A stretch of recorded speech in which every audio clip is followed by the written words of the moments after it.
But the key that I think we did so well was we were intentional with what it was going to take for us to blend the family. I grew up in a blended family, he grew up in a blended family, and we love our blended families. But there were some things that I think could have been done differently, as in any family. I'm sure, you know, our children will think the same thing. Right. And with that knowledge, we went in and said, what can we do? One thing that was really big for me was traditions. Because I grew up in a blended family, I never had birthdays with all my siblings. I never had Christmases with all my siblings. We had traditions, but I wanted to create a space where if you want to come, we're going to have these family traditions that you are invited into and you know that you're a part of a family. Little things like that helped us to establish a family feel even though we were a blended family. So if some of the kids were gone at Christmas time, say, how would you handle that? We would still, whatever the tradition is, we would still continue forward with it. Right. And sometimes we may have them on the phone or, I mean, the goal of it is that it's a space, that it's available to you if you want to take advantage. This is what we do every year. This is how we do this every year. Christmas, for example, we do Christmas brunch. We started off doing Christmas dinner, but because we're a blended family, everyone was scattering around dinner time. So that didn't go so well because they wanted to go see their other family. So we moved it up to accommodate, and we have Christmas brunch where my whole family comes over and we do Christmas brunch together, and that accommodated the blended family aspect of it more. And some years, I mean, especially when they get older, they may not come, but they still know that we're having it, and it's an open invitation. So that first year was a little rough too, just because of the fact that I cooked a lot that first year, and everyone wanted to go somewhere. Our expectation was that, okay, we're a family, that we're going to spend Christmas together, and we didn't think the process through that the kids were used to, like for my kids, for instance, were used to going with their grandparents. Right. Sure. Because they're still very involved, but she was very, very active. And so of course, they wanted gifts. They wanted to go get their gifts. So they wanted to go hang and do things of that. So we're trying to figure out, okay, so how's this going to work? Try not to get irritated, you know, with the kids or being irritated by the fact that they're like, hey, no, it's Christmas. Why would you want to go somewhere else on Christmas? We're a family.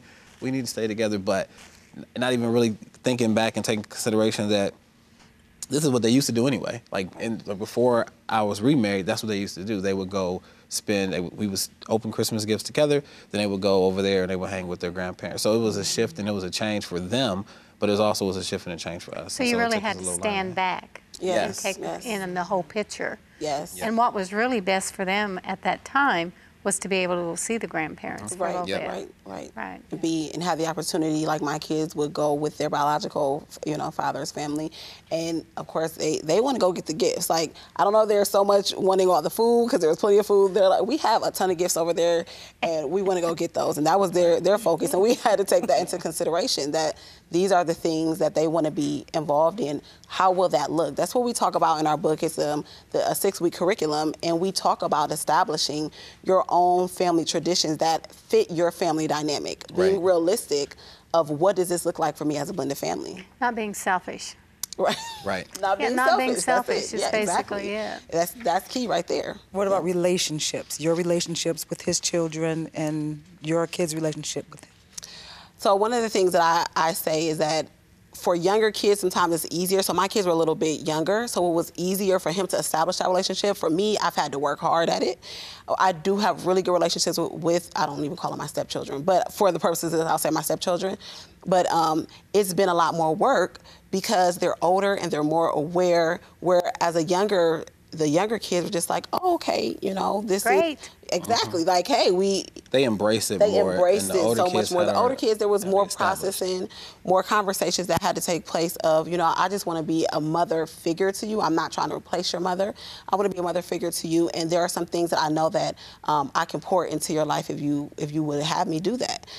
So those conversations have to take place that you still have conversations with younger kids because you want them to understand as best as possible the dynamic. But when they're older, they're more aware, they're more influenced by other influences, and you just have to take all those things into consideration and not take as much of it personally. They're more aware of the loyalty factor to that family, and they don't want to dismiss that, and you have to have those conversations. Like what you saw? Make sure to comment and like below. Hit that subscribe button for more content uploaded weekly.